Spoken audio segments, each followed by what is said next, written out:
ఓం శ్రీ మాత్రే నమః. అందరికీ నమస్తే అండి.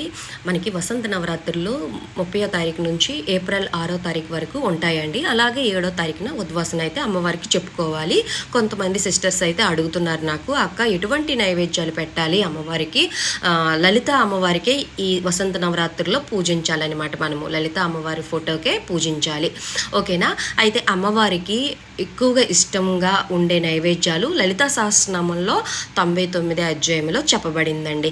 అంటే గుడన్నము, అలాగే పాలతో చేసిన అన్నం. గుడన్నం అంటే బెల్లంతో, స్వయంగా బెల్లం అంటే ఓన్లీ బెల్లం వేసి అన్నంతో వండుతారనమాట. బెల్లం అన్నం అండి. ఆ తర్వాత పులిహోర, కట్టి పొంగలి, దద్దోజనము, ఇలా అనమాట.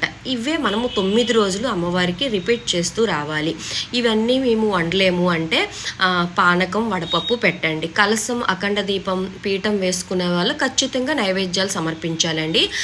అయితే నిత్య దీపారాధన చేసుకునేటప్పుడు మాత్రం ఇవన్నీ మాకు టైం దొరకదక్క, మేము ఇవన్నీ చేయలేమనేటప్పుడు మనం ఈ 9 రోజులు మీరు నిత్య దీపారాధన పెట్టినా సరే ఎన్వీలు ఏమీ తినొద్దు, కొంచెం నియమాలు పాటించాలన్నమాట. శాకాహారాలు తినాలి, అలాగే కొంచెం బ్రహ్మచర్యం పాటించాలి 9 రోజులు. అంటే నిత్య దీపారాధన పెట్టినా సరే అమ్మవారికి కొలుచుకుంటున్నాం కాబట్టి లలిత సహస్రనామం చదువుకొని కుంకుమ పూజ చేసుకోండి, పానకం, వడపప్పు పెట్టుకోండి, సరిపోతుంది.